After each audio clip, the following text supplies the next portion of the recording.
Kung titignan mo yung pupuntahan, di ba parang malayo? Pero kapag lilingunin mo yung pinanggagalingan, malayo ka na. Hindi mo malalaman kung hindi ka susubok. Ang buhay ay isang malaking sugal. Kung lagi kang takot sumugal sa isang bagay, dahil takot kang mawalan, mauubos lang kung anong meron ka. Kung hindi ka mawawalan, hindi ka rin magkakaroon. Kung ano man ang mga desisyon mo ngayon, yun ang magiging buhay mo bukas. Lakasan mo lang yung loob mo dahil ang mundong to, aapakan lang ang mga mahihina. Ibangon mo palagi ang sarili mo. Palang araw magugulat ka na lang na ang layo na pala ng narating mo.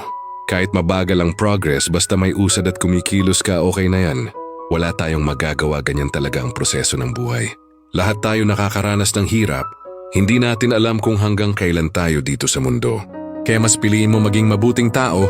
Ang pinakayaman na maituturing natin sa sarili ay ang ating mga pangarap. Kapag handa kang abutin yung mga pangarap mo, hinding-hindi ka maghihirap.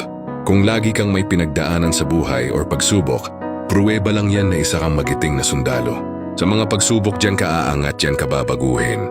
Hindi ka magtatagal sa mundo, kaya lubos-lubusin mo na gawin yung mga bagay na nais mo.